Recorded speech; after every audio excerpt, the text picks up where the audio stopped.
queridos amigos, queridas amigas, que o Senhor seja conosco, nos abençoando e nos envolvendo na sua paz, nas suas bênçãos, na sua proteção.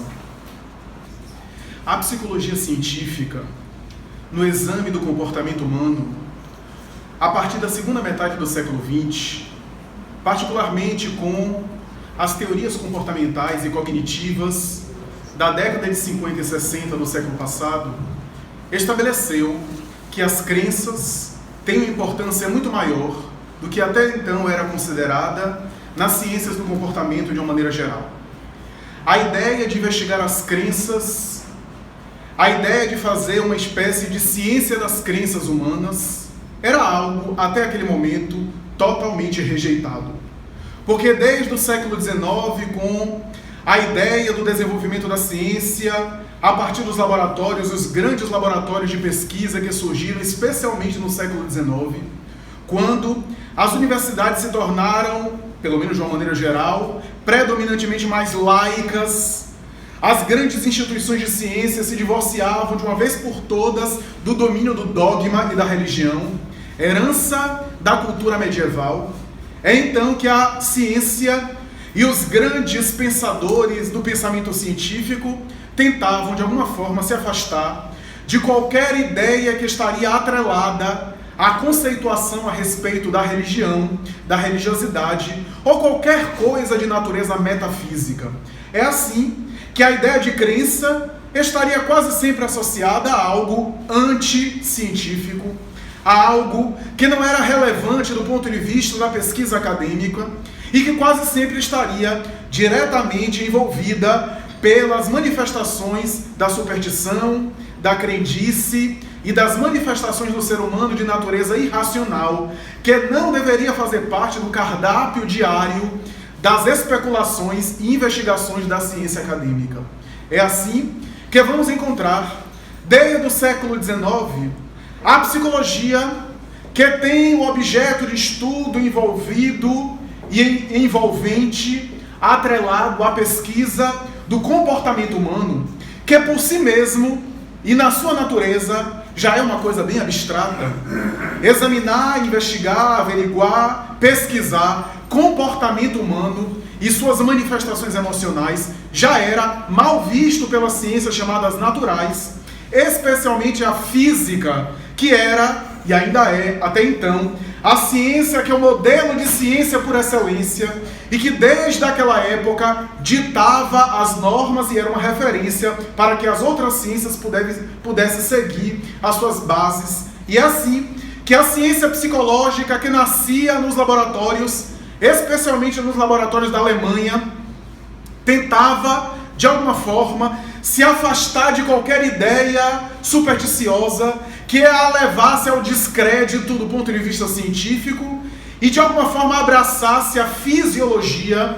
Recentemente a psicologia estava vinculando-se à então fisiologia e anatomia e se divorciando da filosofia, porque se do ponto de vista científico era uma ciência nova, do ponto de vista da história era uma tradição quase sempre filosófica, psicologia associada à filosofia. É então que os grandes pensadores da psicologia, desde Wundt e mais tarde os grandes pais do behaviorismo, particularmente o behaviorismo radical, e mais adiante a psicanálise de Freud, tentando dar um status de ciência à psicologia e copiando o modelo da física e das ciências naturais, tentava de alguma forma ter uma espécie de repulsa ojeriza por qualquer conteúdo que direta ou indiretamente ligasse as ciências do comportamento à religiosidade e a algo irracional. No entanto, depois de examinar o inconsciente humano, depois de investigar as grandes manifestações emocionais do ponto de vista material, em uma ótica exclusivamente materialista, depois de devassar a sexualidade humana, na psicanálise especialmente, depois de investigar as pulsões, os impulsos da criatura e a sua forma de se manifestar na vida social, na vida familiar, na vida do relacionamento interpessoal, a psicologia passa, especialmente na data mencionada, a partir da metade do século passado, portanto do século XX, a dar um enfoque especial e começa a se interessar pelas crenças humanas, ainda que de uma maneira essencialmente neutra, essencialmente fria, sem naturalmente tomar partido em relação à eficácia ou não das crenças, mas afirmando que era um universo que precisaria ser averiguado, que precisaria ser investigado, já que se o ser humano é um animal que simboliza as coisas, que dá sentido simbólico à existência, é o único animal que para viver bem precisa dar sentido e significado às coisas ao seu redor, do contrário adoece, não podemos negar que nesse simbolismo a religião e as crenças têm um papel fundamental, têm um papel especial. É por isso que vamos encontrar, a partir desses processos, a superação daquelas investigações mais laboratoriais, a investigação a respeito da memória, da sensação, da atenção, da consciência, da senso-percepção, que são os processos psicológicos básicos, para mais tarde tentar investigar, especialmente nas ciências cognitivas, a ideia das crenças. A partir da psicologia cognitiva, com Aaron Beck e outros, vamos ver modelos psicológicos e até psicoterapêuticos baseados essencialmente nas crenças, chegando a afirmar esses notáveis pensadores que o que dita prioritariamente o nosso comportamento são as nossas crenças internas, que para eles são estruturadas a partir do nascimento e que vão se desenvolvendo na interação que o sujeito estabelece com o meio, especialmente com as figuras, referências, figuras parentais, que vai internalizando as crenças que ele tem a respeito do mundo. E são essas crenças que ditam a forma dele pensar e a forma dele se comportar na opinião dessa mentalidade acadêmica, dessa visão das ciências cognitivas. O pensamento que dita o comportamento, no entanto, não é a causa principal. A causa principal de pensar são as crenças, que são a semelhança de estruturas internas nessa teoria cognitiva ou cognitivo-comportamental. São marcas que fazem o indivíduo funcionar dessa ou daquela forma internamente para depois se expressar no seu comportamento. Esse é, basicamente, de maneira superficial e sucinta, o modelo das ciências cognitivas. A religião, no entanto, sempre fez parte da investigação a respeito das crenças.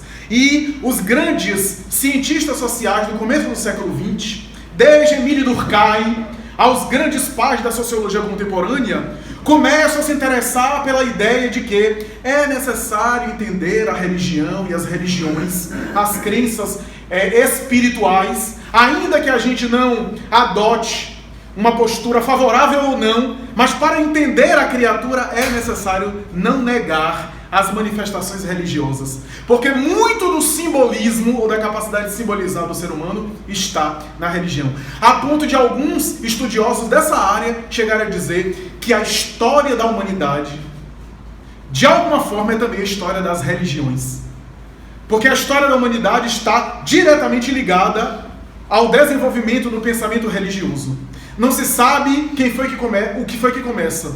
O que é que começa? Se é a história das religiões ou a história da humanidade por si mesma. Porque desde que o homem interage com o meio, ele simboliza a respeito do universo, segundo essas notáveis conceituações. Então, a sociedade, a humanidade não seria o que é, direto ou indiretamente, construída se não fosse a mentalidade religiosa que ao longo dos tempos tem fomentado a capacidade de pensar, de lidar com o mundo e direta ou indiretamente influenciado toda a cultura terrestre.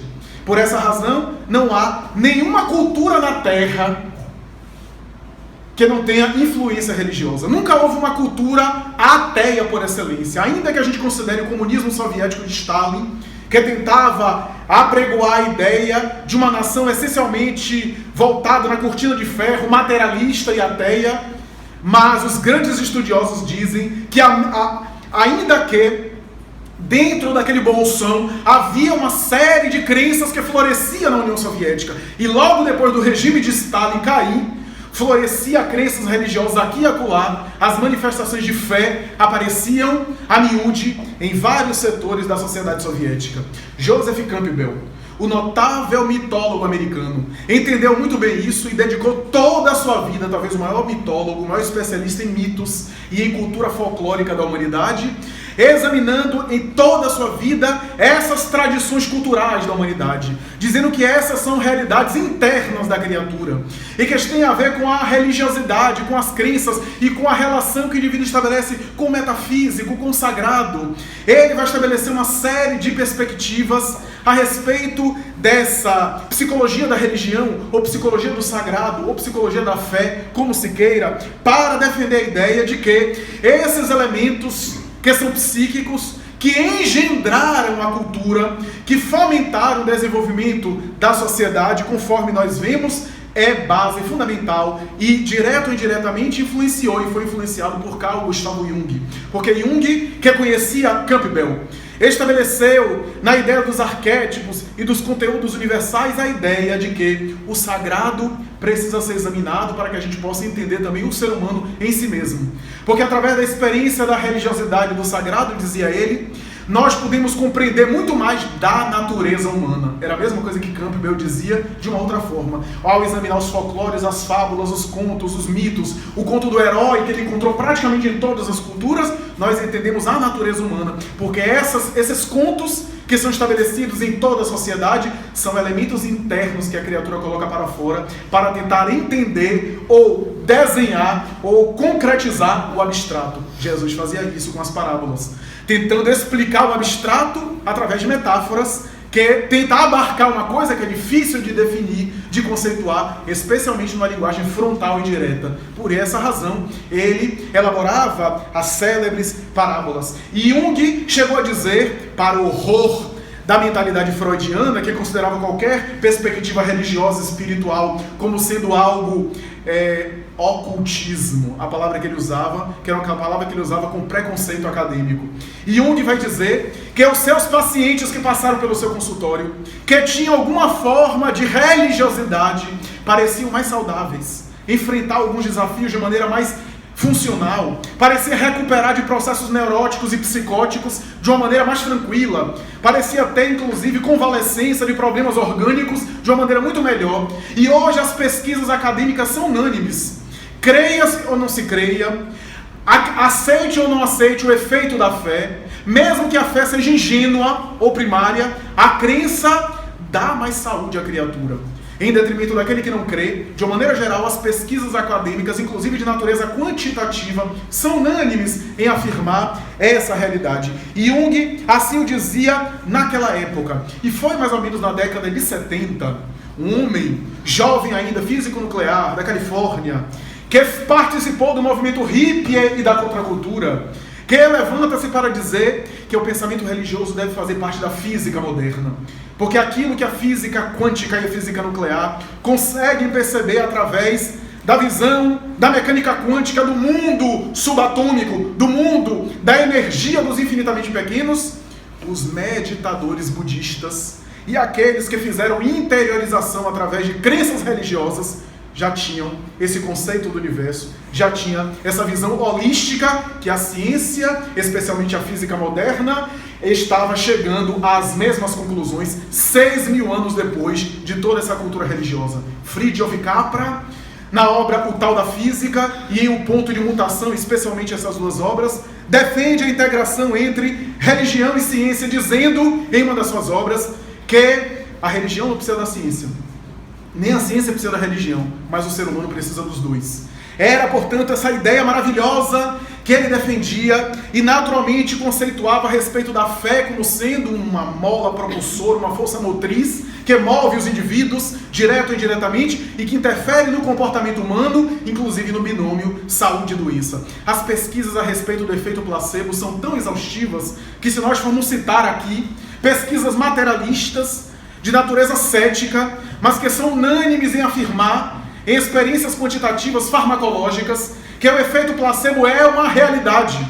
O indivíduo se autossugestiona, ainda que esteja ingerindo apenas um comprimido feito de farinha ou de açúcar, e às vezes tem o mesmo efeito terapêutico comparado com um grupo ou população amostra que ingeriu o medicamento adequado para aquela problemática de enfermidade. E quantos de nós que não simpatizamos com um profissional de saúde que nos atendeu mal ou não nos atendeu direito, brigamos, discutimos, entramos em polêmica e inconscientemente, esse homem não sabe de nada, não vai me ajudar em nada, e psiquicamente a gente mata os princípios ativos da medicação que não fazem efeito em nosso organismo, para a gente provar que ele não sabe nada mesmo.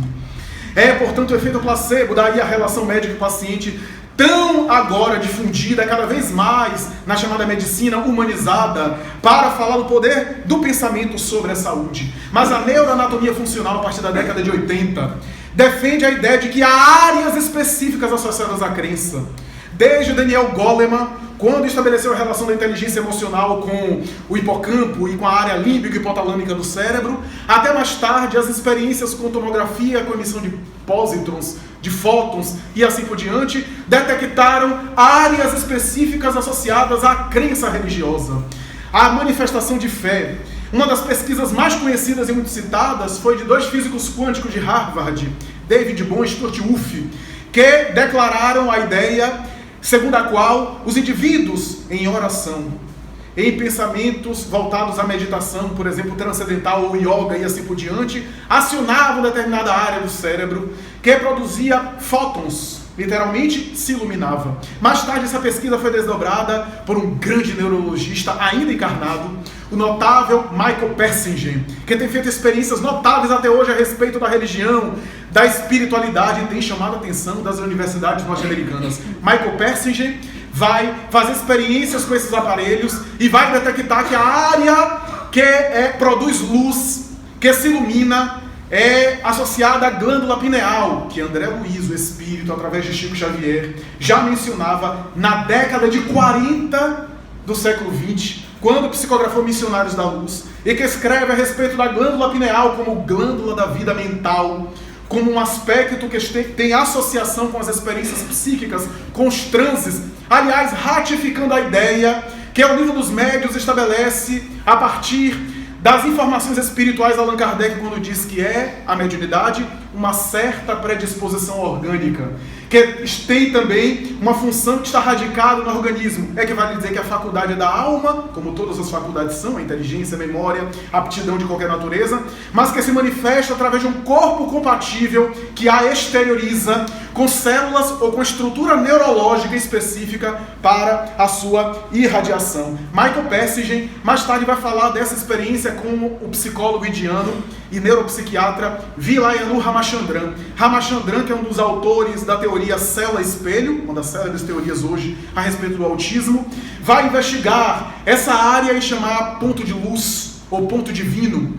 E mais tarde, conhecendo a psicóloga de Oxford e física quântica Dana Zohar, que vai fazer um trabalho notável com Ramachandran, vai divulgar uma obra chamada Inteligência Espiritual, dizendo que a inteligência espiritual, além da inteligência intelectiva e inteligência emocional, tem a ver com essa experiência a respeito do metafísico, que é uma inteligência, mas não é propriamente uma inteligência lógico-matemática, mas é uma aquisição do indivíduo para lidar com o sagrado, que Jung chamava luminoso, essa dimensão do numen, do lado divino que existe dentro da criatura.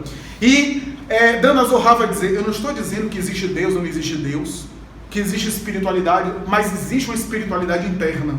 Existem dimensões cerebrais e psicológicas que fazem naturalmente o indivíduo entrar em contato com algo que é uma parte nobre do seu psiquismo. Mais tarde, no entanto, numa outra obra chamada O Ser Quântico, ela vai declarar, sim, somos seres imortais. Não somos apenas um corpo que é fisiológico, mas temos uma realidade fisiológica quântica, que temos uma realidade psíquica de natureza sutil que sobrevive à morte e que naturalmente prossegue além da vida material. O Dr. Jim Hammer, notável especialista da genética, chega a declarar que há um gene associado às crenças e que pode explicar a fé religiosa. Esse gene que ele chamou VMAT2 estaria associada a essa estrutura que é inata na criatura em crer. E ele vai chegar a dizer, a religião é social, é opcional, tem a ver com uma série de fatores socioculturais, de influência ambiental, familiar, mas a capacidade de crer, a tendência a crer é inato e que pode ter um marcador biológico, um marcador genético. Essa ideia, no entanto, é uma ideia que tem sido debatida, porque os grandes pensadores da neurolinguística, das ciências contemporâneas, costumam dizer que a ideia de ver para crer é uma ideia tão ultrapassada, que se a gente for ver para crer, pouca coisa sobra do ponto de vista científico, material e concreto. A ideia do ver para crer é algo bastante obsoleto. A ideia hoje é crer para ver. É necessário ter a maturidade, a informação, o instrumental teórico prático, a lente adequada para depois ver. Pasteur, ele acreditou primeiro para depois ver. E assim por diante. Nós vimos indivíduos que creem para depois confirmar a realidade. Porque se a gente for ver para crer, vai ficar muito difícil a gente viver no mundo atual. Vivenciar as experiências atuais. Porque muita coisa que a gente acredita, a gente não vê. Já falei aqui em outras palestras, a gente nunca viu a camada de ozônio, a lei da gravidade, nunca vimos um vírus, com exceção daqueles que trabalham em laboratório. Aqueles que trabalham veem porque mexem com microscópio e assim por diante, com seres bacteriológicos, mas a maioria de nós não viu. Ah, mas alguém viu. Mas você não viu. E como é que você acredita na opinião da pessoa? Ah, porque a ciência falou, mas você não verificou.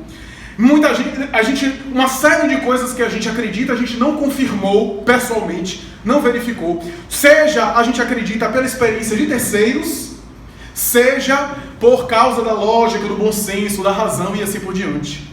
Então, a gente não acredita que ao entrar no avião, o piloto vai se matar. E pode acontecer.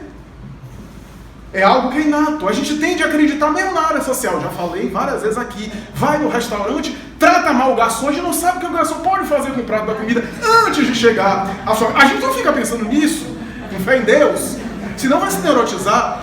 A gente não achou que o cozinheiro está com surto psicótico maníaco-depressivo e resolveu matar todo mundo colocando veneno na gastronomia que ele está operando. Ninguém fica elaborando isso. Quando alguém entra no ônibus, a gente não imagina que o chofer do ônibus vai ter um infarte, vai ter um mal-estar, e pode acontecer.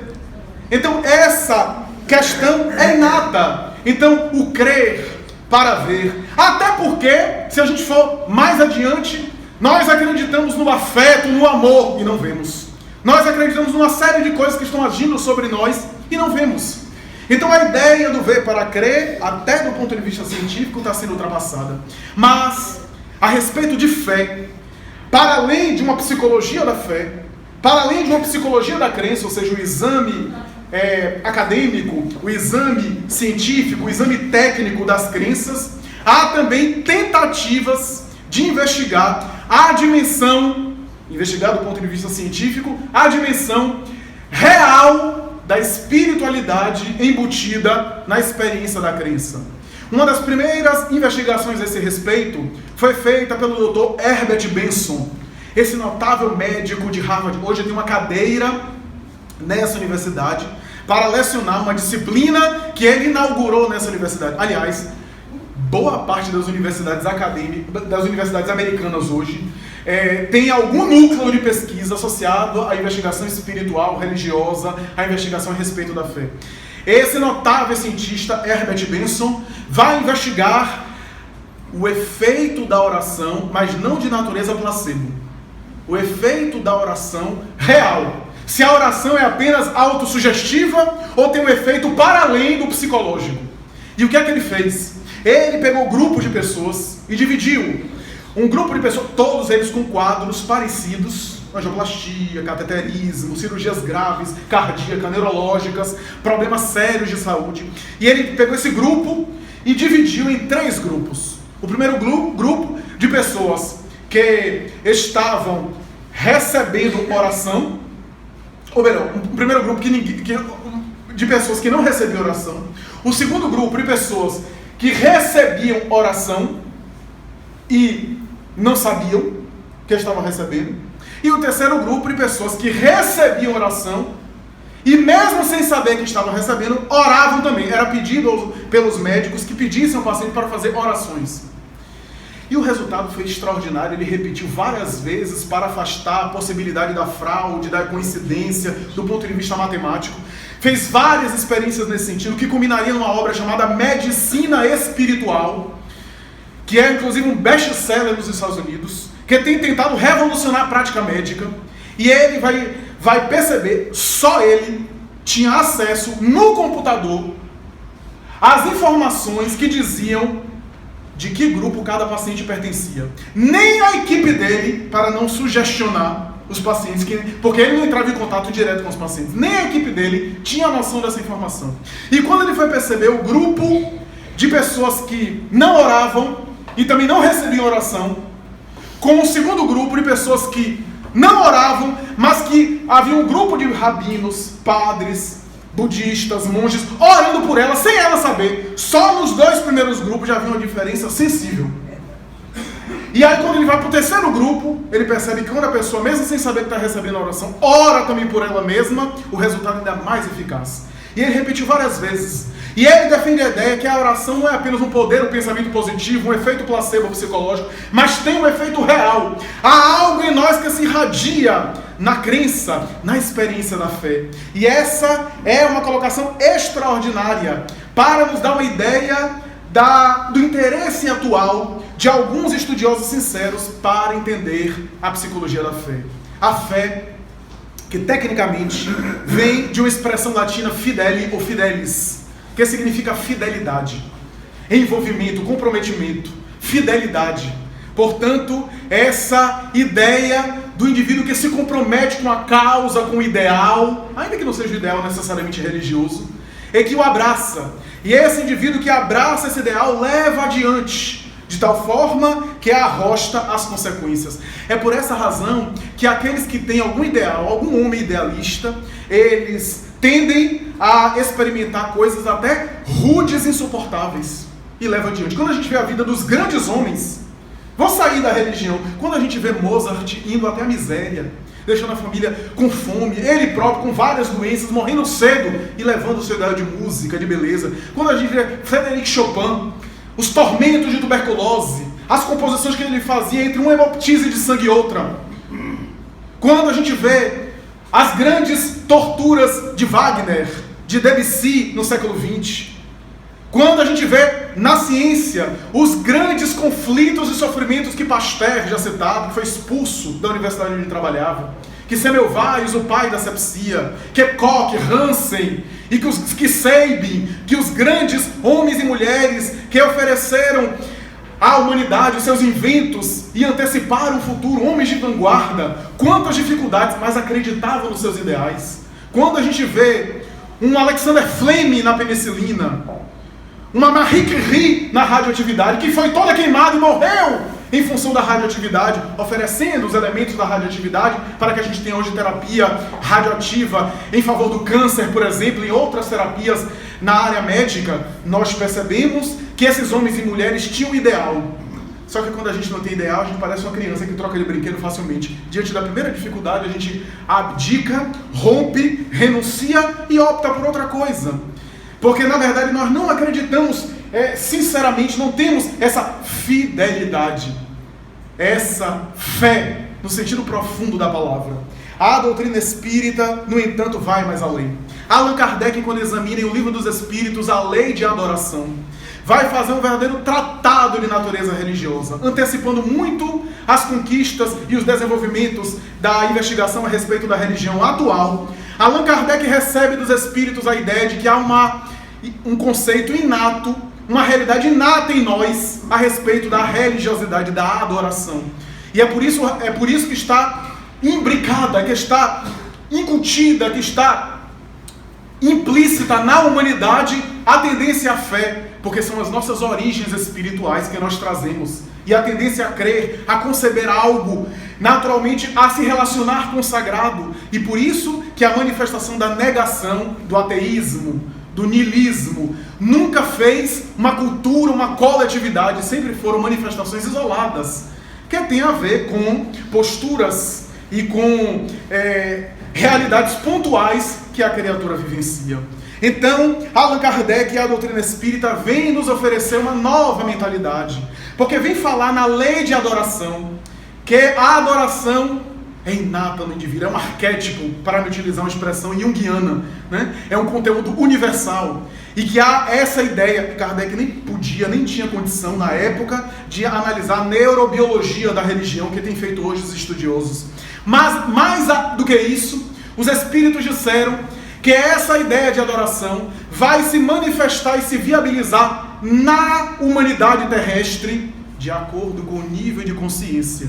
Ou, se quisermos, o nível evolutivo espiritual.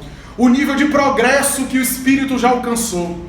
Em outras palavras, e Allan Kardec diz isso em O Céu e o Inferno, quanto mais o homem é material, mais a sua noção da espiritualidade é materializada. Quanto mais ele é animalizado, mais ele é instintivo, mais ele concebe o divino como algo material. E quanto mais ele avança, à medida em que ele avança e ele evolui espiritualmente, mais espiritualizada é a noção que ele tem de Deus, da espiritualidade, porque tem a ver com a evolução. É essa ideia que tem a ver com as crenças religiosas. Crenças materiais, ou a materialização da divindade, ou crenças mais espiritualizadas, que atende esse desenvolvimento intelecto-moral, como diz Allan Kardec.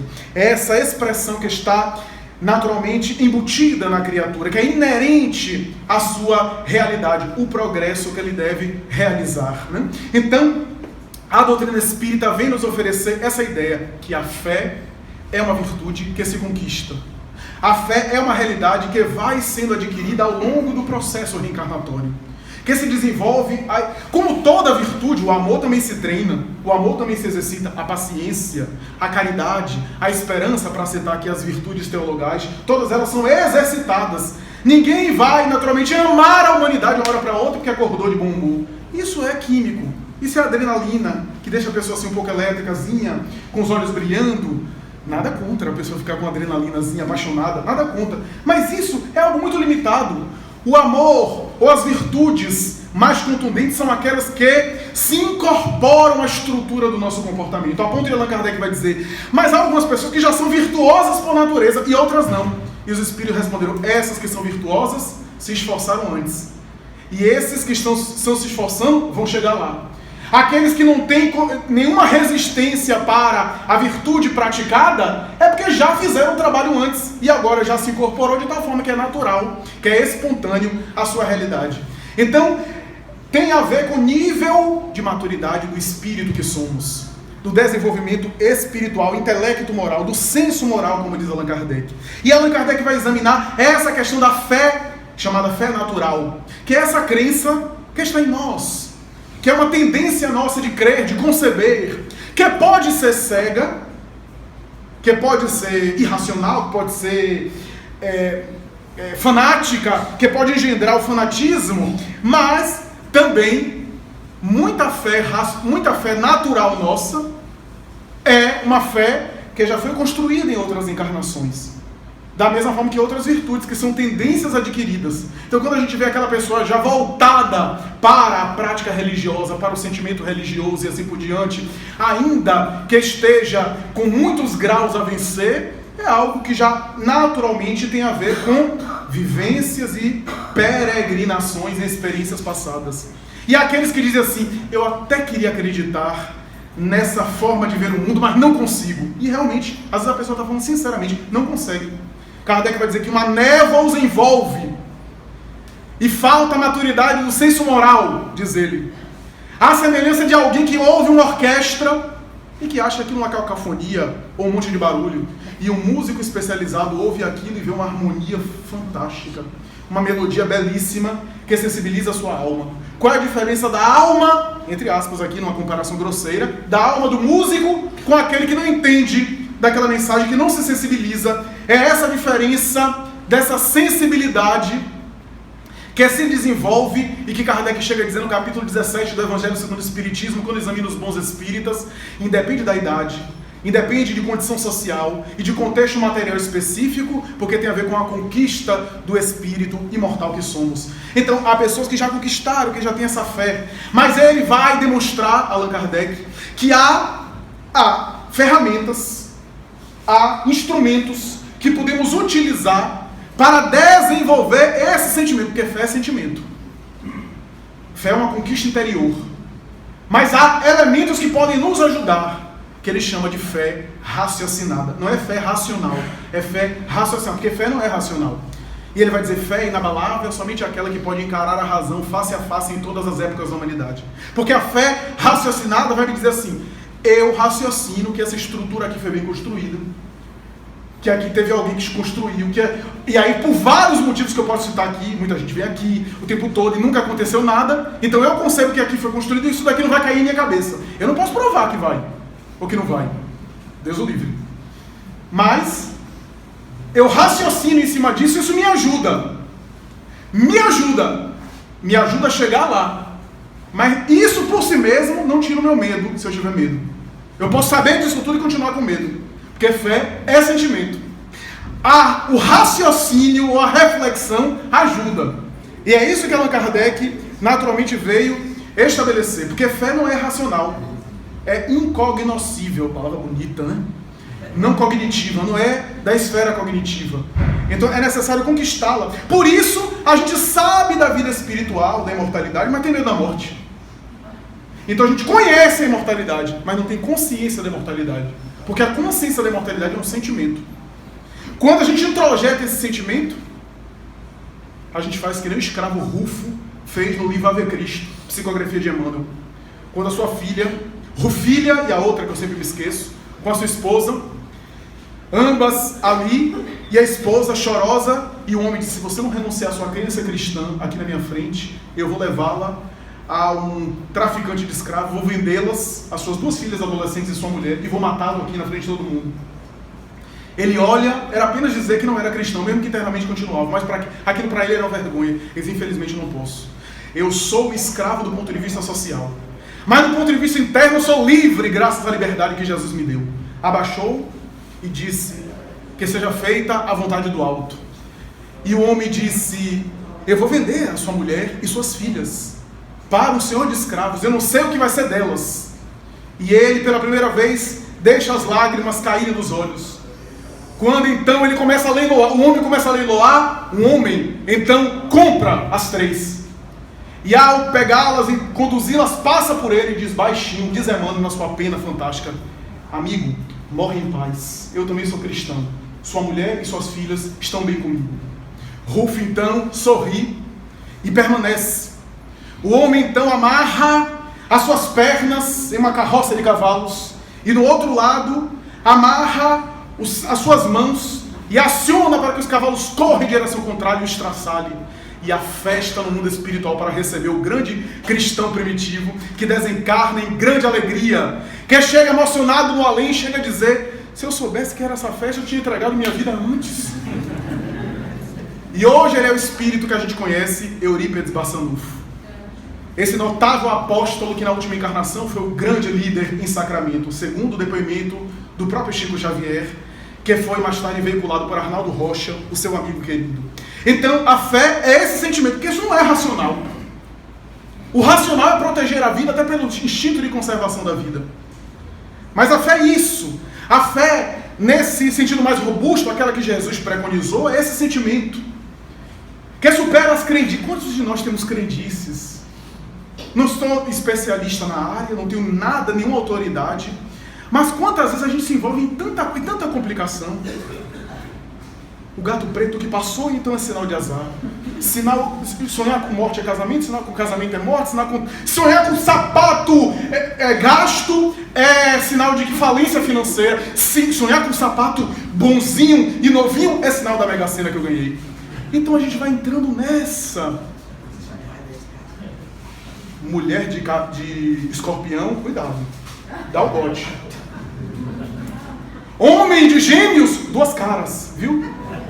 E a gente começa inclusive a ditar o comportamento das criaturas dessa forma, para explicar uma coisa que não tem explicação nesse sentido. Não estou negando a astrologia, porque eu não sou especialista na área, não vou nem entrar no terreno, porque não conheço, mas é algo ingênuo nós acreditarmos que o nosso destino está escrito pelos astros. Pode até ser que tenha influência, eu não sei. Pode ser que tenha influência, mas Jesus disse a cada um segundo suas obras. E para além de qualquer influência astrológica, há o mérito e o demérito do indivíduo, as suas conquistas. Até porque Hitler era de Áries, 20 de abril.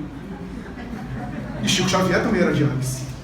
Eu não sei como é que vocês vão examinar e astrologicamente esse negócio. Eu deixo para quem é entendido. A verdade é que essas expressões, e a gente gosta. Então muita gente me pergunta, trabalho de magia negra pega? Pega. Pega se você for um indivíduo desorganizado, descontrolado, impulsivo, atabalhoado, promíscuo. Aí o indivíduo faz o trabalho e você já está na faixa, sintoniza. Mas se eu não quiser que pegue, não pega. Porque eu não posso achar que as leis de Deus estão na mão de pessoas que fazem trabalho de magia negra contra mim. Alguém se apaixona por mim. Eu não quero namorar com a pessoa faz um trabalho de magia negra e eu morro. Onde tem a lógica nisso nas leis de Deus? Não, acima disso existe o karma, o mérito, o demérito. Seja lá como a palavra que a gente use. As palavras são menos importantes. O importante é a essência, o fundo, o conteúdo. Existem as nossas provas, os nossos desafios, as nossas conquistas. Do contrário, o universo seria um caos. E onde estaria Deus? Então, isso não se coaduna com a realidade. A fé, no entanto, é uma virtude madura nesse sentido cristão. A fé não é uma atitude temerária, uma atitude irracional, porque às vezes é ingênua. Um amigo meu costuma dizer, Flávio, eu quando era adolescente eu tinha muita fé, porque eu me colocava em perigo. Agora que eu sou pai de família, etc., eu nem saio na rua de noite. Então, não era uma fé que ele tinha. Era ainda o desconhecimento da realidade. A fé é quando eu conheço os perigos e eu me entrego. Porque fé, como diz Haroldo Dutra Dias, é entrega. É mais do que crença. A crença, eu diria, que é um nível espiritual, um nível evolutivo da fé. A crença seria o começo do treinamento do espírito da fé. Porque a crença é algo ainda muito fluido. Eu acredito hoje em algo, amanhã eu não acredito mais. Mas a fé é esse sentimento que eu me entrego. É esse sentimento que, como diz o próprio Haroldo Dutra Dias, que ele compara a fé com o ato da agricultura. A agricultura é um ato de fé. Você planta, mas não sabe se vai dar. Você pode trabalhar o terreno, a adubação, trabalhar as condições que estão ao seu controle, mas também tem um clima, tem os insetos, tem os ventos, tem a chuva, tem o mar, tem uma série de outros elementos que escapam a você. A fé é quando você faz a sua parte, mas você deixa a outra parte para o alto. Quando você diz agora, é com você. Como diz Divaldo Franco costuma dizer, eu oro e depois diz, Jesus, agora é sua vez, o problema é seu. Venha logo porque a obra é sua. Se não der certo, a culpa é sua. Olha que maravilha. Então, é isso, fazer a parte. O problema é que a gente não consegue fazer apenas a nossa parte, a gente também quer fazer a parte da divindade, porque ele é tão velho. Já se aposentou pelo INSS, talvez esteja já caquético, talvez esqueceu de nós, talvez já esteja um pouco mais assim, né? Alzheimer. Então a gente no fundo não confia, porque essa, como diz Joana de Anjos, fé é confiança irrestrita. Né? Quando a gente confia, a gente faz a nossa parte e diz que tem algo maior acima. Se for dar certo, é porque está sob a supervisão de algo maior. Se não deu certo, e eu fiz a minha parte, é porque tem algo maior que não permite que isso seja feito. Então essa é a ideia. Como a gente tem essa obsessão do controle, a gente faz a nossa parte, mas quer controlar tudo. Por isso que a gente tem tanto medo de morrer. Porque a morte é justamente a perda do controle.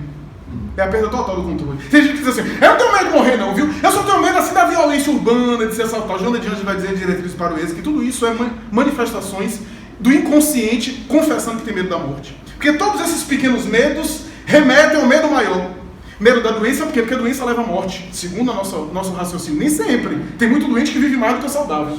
Medo da velhice é porque na nossa crença interna a gente acha que a velhice vai estar naturalmente levando a gente mais perto da morte. Nem sempre, mas é essa a ideia. Então, medo do perigo do assalto é porque na iminência da morte. Então, essa é a ideia que ela discute na obra Diretrizes para o Êxito. E que, de alguma forma, nos dá uma ideia da pujança dessa fé. Porque a fé é esse sentimento que se exercita na reflexão, fé raciocinada, mas, sobretudo, se consolida na ação. Por isso que Kardec coloca a caridade como sendo a virtude maior, fora da qual não há salvação. Por quê? Porque a caridade é esse exercício que sintetiza as outras virtudes. Se eu naturalmente exercito porque caridade aqui não é apenas a ação de doar, a ação de dar, a ação de ser generoso. Caridade é uma expressão que resume um conjunto de posturas de comportamento que se irradia de dentro para fora. Por isso que Kardec tem páginas específicas sobre caridade moral, que é muito além da caridade material, que inclusive é a mais importante, é a mais profunda. E essa caridade moral é o resultado de um trabalho interior.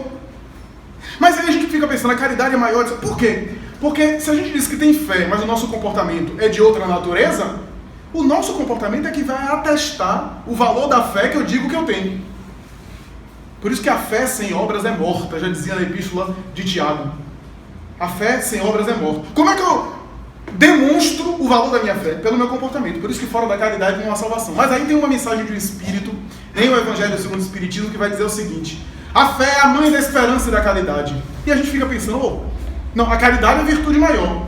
Mas a fé é a mãe da esperança e da caridade, porque filantropia todos nós podemos fazer.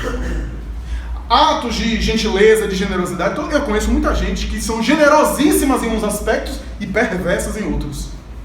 Mas a caridade no sentido moral, essa virtude que vem de dentro para fora, só com uma fé. Fé aqui não no sentido apenas religioso, mas só com o ideal. Só se eu acredito naquilo. Se eu levo a abnegação, é diferente de um gesto de filantropia isolado. A abnegação, só se eu tenho fé em alguma coisa. Só se eu acredito, mesmo que seja um ideal sociológico, um ideal humanitário, eu tenho uma fé em algo, um idealismo. Por isso é mãe das virtudes, esperança e caridade. A tua fé te salvou, dizia Jesus. Que queres que eu te faça? Que me cure, Senhor. Vai, a tua fé te salvou. Tu acreditas ou tu crês que eu te possa curar? Jesus o tempo todo estimulava a criatura a despertar esse sentimento. Esse sentimento difícil de ser naturalmente traduzido. E no barco, quando o vento só sobrava, aquela barca humilde do pescador Simão Pedro, e os apóstolos ali, depois de todos os fenômenos que ele havia feito, os apóstolos ainda perturbados, porque vê a chuva, o vento, e ele ali dormindo. Olha que negócio. E então alguém disse: se ele é filho de Deus, acordem-no. Não bastava, porque a falta de fé dá isso. O indivíduo sempre fica inseguro, e sempre quer uma outra confirmação, né? Sempre quer outra prova, né? Uma outra certificação. Então, Jesus é acordado, estava ali numa demonstração de que fez a sua parte, e ao Pai entregava a vida, porque entregava a vida àquele que é o doador da vida.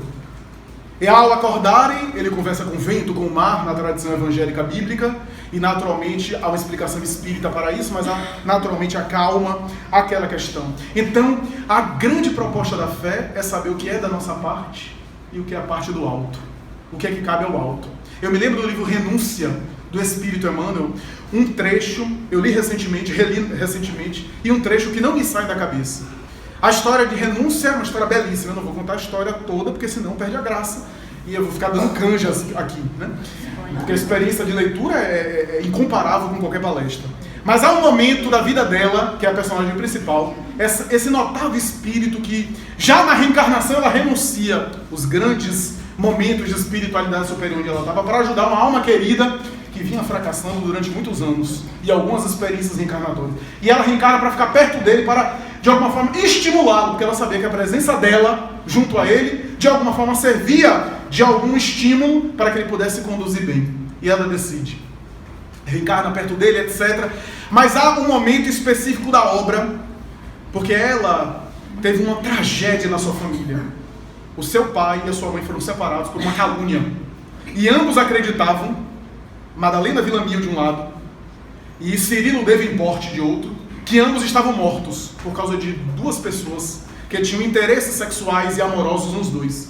Um deles, que tinha interesse, que eram dois primos, que tinha interesse em Madalena, e que não conseguiu o envolvimento, porque ela continuava em fidelidade, em amor e respeito a Cirilo, embora acreditasse que ele estava morto, e ele acaba se suicidando, e reencarnando mais tarde como uma criança deficiente que chega aos braços dela, para que ela possa encaminhar junto à filha.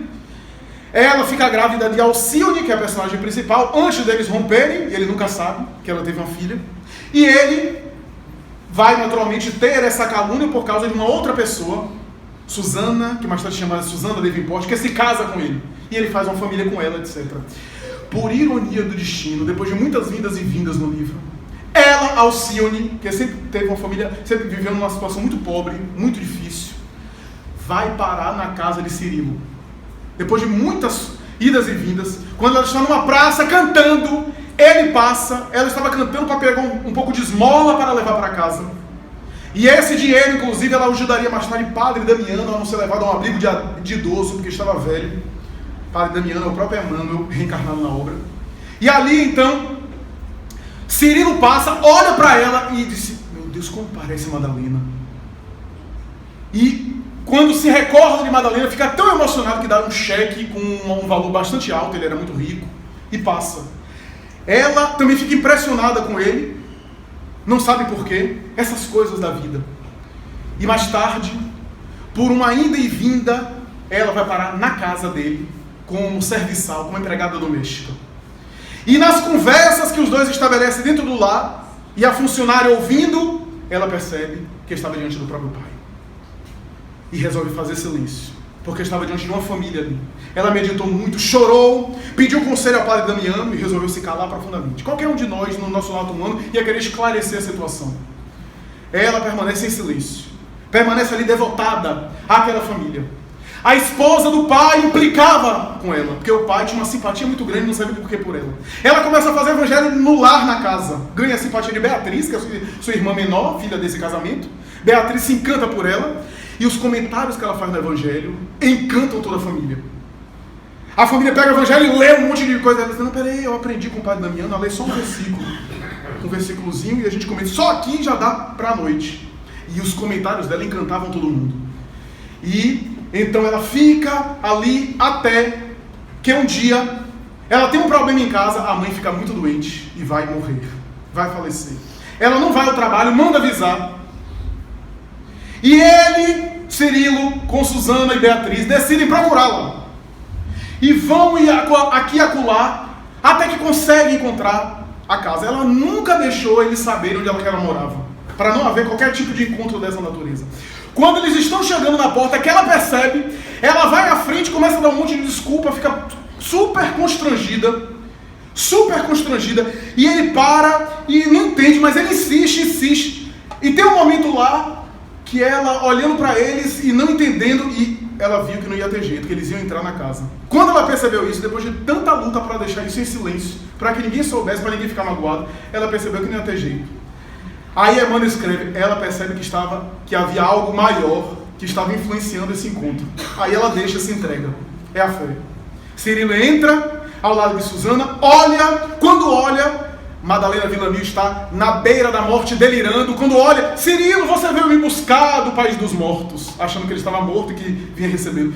Ela então exclama, ele fica arrebentado, olha para Susana, que é isso? Susana dá um surto, fica profundamente confliteada, confessa que havia mentido esses anos todos. Ela morre ali diante deles. Mais tarde ele enfurece, vai para cima dela com um punhal para matá-la. Alcione se coloca na frente, meu pai, e o evangelho? Lembra do evangelho que a gente fazia? Ele tem um surto de raiva, rompe-se uma veia, um aneurisma cerebral, morre na sua frente. Susana vai para o cemitério enterrar o próprio marido e tem um surto psicótico de culpa ali. E fica totalmente alienada. E a obra prossegue com gestos de generosidade, que eu não vou contar o final, é só um estímulo para quem quiser o final da obra, né? Mas a verdade é que a fé tem essa entrega em algo maior. Lembremos do apóstolo Paulo, quando Jesus aparece a ele na estrada de Damasco, ainda como Saulo, perseguidor dos cristãos. Quem é você? Eu sou Jesus, por que me persegues? Ele chora e diz a Emmanuel, Senhor, o que queres que eu te faça? Ele pergunta a Jesus, naquela visão psíquica, à frente, no início da estrada de Damasco. E Jesus responde a ele, entra na cidade e lá eu te direi o que tu deves fazer. Ora bem, se for uma fé ingênua, vai perguntar, por que você não diz logo? Só que Jesus queria dizer para ele que ele ia dizer o que ele deve fazer pelas circunstâncias da vida e não pelo fenômeno miraculoso. Não vai ser um fenômeno mediúnico, sensorial, mas Jesus ia dizer a ele o que é que ele deveria fazer através de outras coisas, de outras situações e de outras criaturas. E realmente diz, ele fica cego, talvez pelo impacto emocional, fica 3 dias cego, dentro de um hotel hospedado, acabrunhado. Ele ia a Damasco para matar uma pessoa, Ananias, um cristão primitivo, venerando, um idoso, aliás, inclusive. E até que no 3º dia alguém bate na porta. Ele pergunta, quem é? Irmão Saulo, Jesus me apareceu hoje pela manhã e me disse para ir buscá-lo aqui nesse endereço. Ele me disse para eu estender as mãos para curar a sua cegueira. E Saulo pergunta: quem é você? Ananias. Aí Emmanuel coloca: no cristianismo é assim, o lobo perseguidor é curado pela ovelha perseguida. Então ele abre a porta e ajoelha a seus pés de Ananias e chora. E Ananias não entende nada, não sabia que ali estava diante do seu algoz. Vai, entra na cidade e eu te direi o que tu deves fazer. Era Jesus dizendo a ele, porque Jesus diz a gente, vai nos dando o recado dessa forma. Para concluir, antes de eu me levantar, lembrei-me, algo veio em mim, talvez não um fenômeno, mas alguma coisa intracraniana, alguma coisa disse em mim. Lembre-se que a lição da cruz é a lição da entrega maior. Jesus queria demonstrar ali que mais cedo ou mais tarde todos nós espíritos vamos ter que ter uma entrega. Vamos ter que viver uma experiência de entrega. Não necessariamente da crucificação material, mas uma crucificação onde nós nos entregamos. Porque o governador espiritual da Terra, a maior autoridade nos processos espirituais do planeta, estava ali naquela situação. Para ele escolher aquilo, ele tinha que se entregar. Ele abdicava do próprio poder temporário da governadoria espiritual do planeta para experimentar aquele holocausto. Quem acha que o martírio de Jesus foi apenas um linchamento material, está olhando só com os olhos da carne. Ali estavam processos espirituais complicadíssimos. Os grandes protagonistas não eram Pilatos, Caifás, Anás, Barrabás e as autoridades do Sinédrio e de Roma, tanto quanto os soldados romanos que executaram a crucificação. Ali eram coadjuvantes. Os protagonistas estavam na dimensão além do corpo físico, movimentando aqueles processos. E Humberto de Campos Espírito vai dizer que no momento da entrega total na cruz, enquanto olha o espaço de distância, enquanto no mundo material havia sombras e desesperança, no mundo espiritual havia uma festa para receber o governador que reassumia o seu posto. Uma festa de tal forma que Humberto de Campos diz que os anjos agradeciam a Deus, porque apesar de tudo aquilo, e aliás, por causa daquilo, o cristianismo havia fincado raízes. A mensagem do cristianismo havia plantado a semente. Veja como a visão espiritual é totalmente diferente. E para encerrar, por fim, conversando com alguns amigos da Mansão do Caminho, junto ao próprio médium Divaldo Franco, nós ouvimos a reportagem, a entrevista que ele acabou de participar com o nobre Jô Soares, que durante toda a história da sua vida foi um pouco cético em relação à espiritualidade. Narra-se a alguns amigos que em alguns momentos, inclusive um amigo nosso que é muito junto a Divaldo, que em alguns momentos Divaldo foi convidado para esse e outros programas e recusou, em função do perigo de ridicularizar a doutrina espírita. E ele disse que agora, recentemente, em função da insistência de Ana Lande, a sua biógrafa, ele consultou Joana de Ângeles e Joana de Ângeles aceite. E quando o guia espiritual fala isso é porque tem alguma coisa em mente. E ele aceitou e disse: bem, se ele ridicularizar, o problema não vai ser meu. A entrevista transcorreu, como aqueles que viram, de maneira bastante tranquila e serena. Mas o que a gente não sabe foi o que aconteceu nos bastidores. No final da entrevista, o nobre apresentador foi agradecer ao médium no camarim. E ao apertar as suas mãos e dizer: eu quero lhe agradecer, ele disse: não, eu lhe agradeço, mas eu tenho um recado para você. Olhe, Rafael, o seu filho, está aqui do meu lado, está dizendo que lhe agradece muito ter sido seu filho. E quero dizer mais uma coisa, que não está presente, porque você vai dizer que eu sei disso porque está presente na mídia, na internet, está presente aí nos jornais, qualquer um pode pesquisar a respeito da sua vida. Eu quero dizer mais: você se sente culpado pela morte dele. Você guarda uma culpa tão grande que você se acha responsável pela morte dele. E ele está dizendo que não há culpa nenhuma sua. Jô olhou meio estranhando aquilo e disse: ah, é? Eu sei que você não acredita. E eu sei que você vai continuar sem acreditar. Mas isso não importa. Eu estou apenas fazendo a minha parte. Estou apenas passando o recado. E quero lhe dizer mais. Quero lhe dizer: fulano de tal, Beltrano de tal, Cicrano de tal. Começou a citar vários nomes de parentes. Foram eles que receberam seu filho quando ele despertou além da vida material. Jô Soares prorrompeu em prantos, que foi necessário cadeira para segurar ele, para botar a cadeira, e ele chorar convulsivamente, e depois dizer: vamos voltar, a gente pode prolongar a entrevista. Ele vai dizer: não precisa, já é o essencial. A fé, que transcende, portanto, as barreiras físicas e nos leva à direção dos pórticos da imortalidade. Muita paz. Música